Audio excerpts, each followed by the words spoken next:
જય Dwarkadhish. Dwarka today Facebook live page અને હું વૃંદા પાર્ટી આપ સૌનું હાર્દિક સ્વાગત કરું છું. આપ સૌ કોઈ જોઈ રહ્યા છો ભગવાન શ્રી દ્વારકાધીશની લાઈવ ધ્વજારોહણ.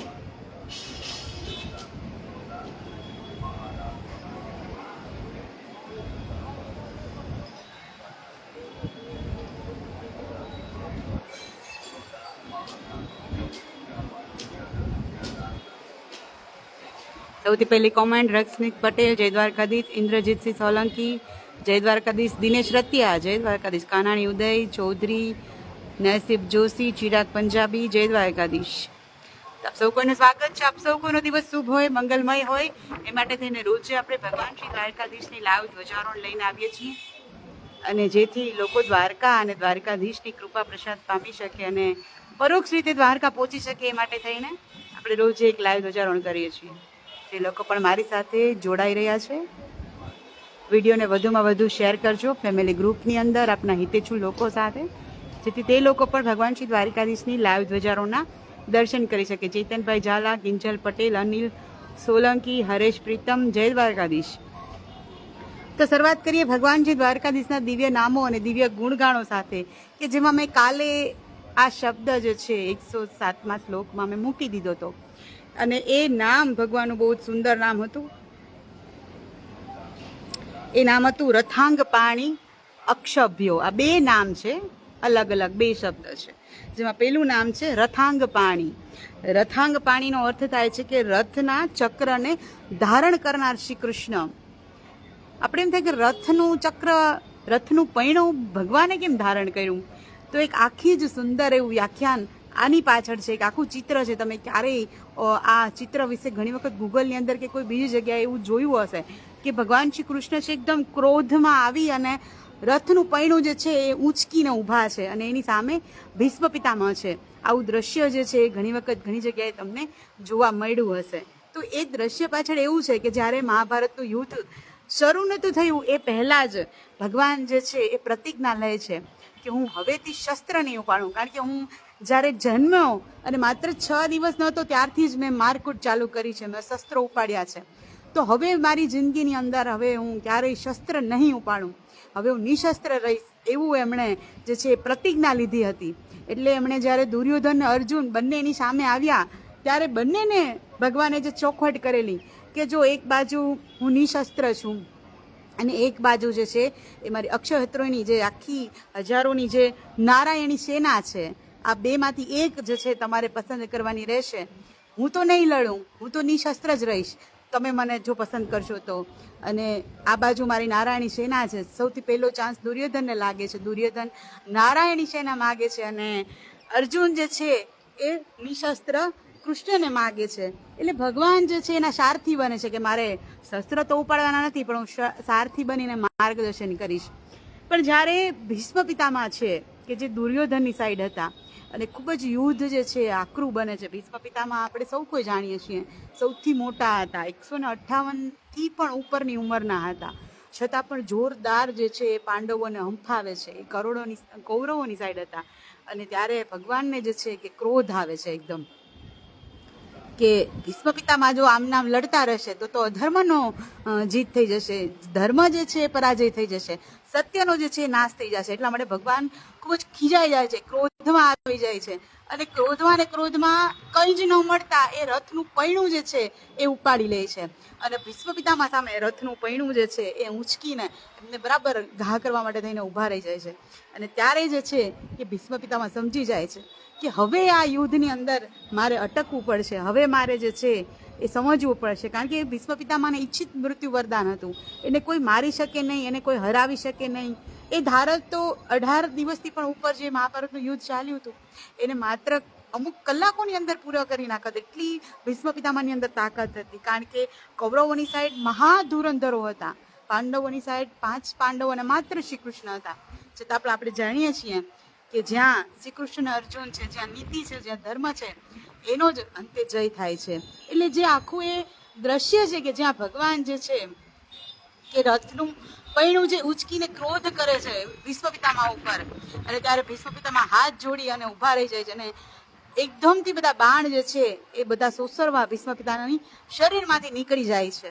તો આ જે દ્રશ્ય હતું, જે એ દ્રશ્યને કૃષ્ણનું જોયું, તો એ ઉપરથી એણે ભગવાનનું નામ આપ્યું રથાંગ પાણી, કે રથના પૈણાને ઉચકનાર. અને એના પછી જે નામ આવે છે અક્ષોભ્ય, અને અક્ષોભ્ય એટલે ક્યારેય ક્ષોભ ને પામનાર. અને આપણી સમક્ષ ભગવાન શ્રી દ્વારિકાધીશની સુંદર એવી ભગવા રંગની ધ્વજા જે છે ખુલી ગઈ છે. સૂર્ય અને ચંદ્રના ચિહ્નોથી અંકિત સુંદર એવી ભગવા રંગની ધ્વજા આપણે જોઈ શકીએ છીએ. ધર્મનું પ્રતીક છે ભગવો રંગ, સત્ય અને સાધનાનું પ્રતીક છે આ ભગવો રંગ. તો સુંદર એવી ધ્વજા આપણા સૌ કોઈ ઉપર. આજે મને ખ્યાલ નથી કે આ ધ્વજા ચડાવનાર કોણ છે, એટલું માફી ચાહું છું. છેલ્લે એમનું નામ કેપ્શનમાં લખીશ, નામ લઈ નહીં શકું કે ધજા ચડાવનાર કોણ છે.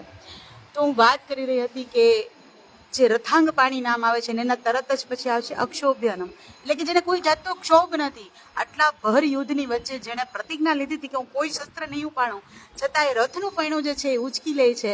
એમાં પણ એને શરમ નથી આવતી કે હું દ્વારિકાધીશ છું, હું રાજા છું.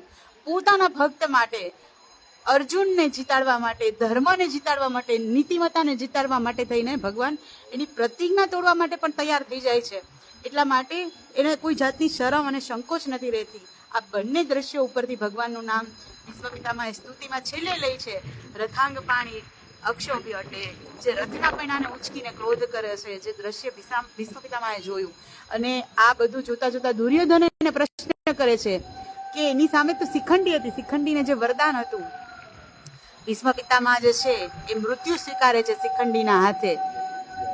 એની પાછળ પણ આખી જે અંબાની આખું જે વૃત્તાંત છે, કે જે અંબા જે છે એમના દ્વારા જે ભીષ્મપિતામહને લગ્નનો પ્રસ્તાવ મૂકવામાં આવે છે, જે લગ્નને નકારે છે કે મારી તો આજીવન બ્રહ્મચર્યનું વ્રત છે, ને એ આખું જ વૃત્તાંત મહાભારત તમે જાણતા જ હશો એના ઉપરથી. ત્યારે અંબાનો બીજો જન્મ જે શિખંડીના રૂપમાં થાય છે, અને શિખંડી જે આગળ હોય છે એની હાથે જે છે ભીષ્મપિતામહ પોતાના બાણને ઝીલે છે. ત્યારે દુર્યોધન કહે છે કે શિખંડીમાં તો આટલી તાકાત નથી, કારણ કે શિખંડી જે છે નથી સ્ત્રી, નથી પુરુષ.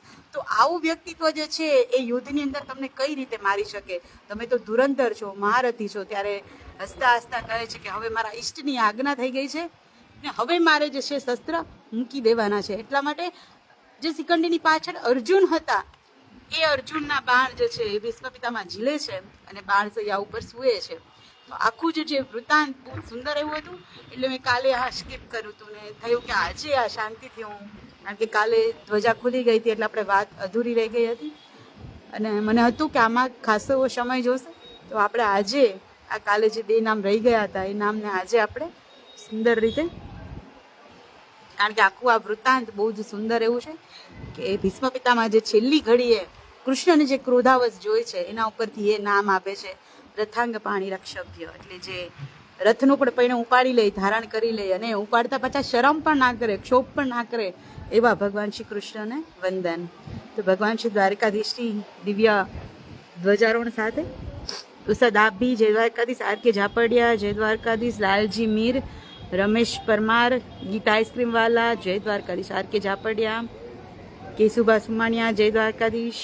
સચિન કંસાંગરા, હરિ આહિર, મોહિત પારેખ, જય દ્વારકાધીશ. તેજસ પટેલ, જય દ્વારકાધીશ. રાદડિયા ભૂપત, સજ્જન મહેર, જય દ્વારકાધીશ.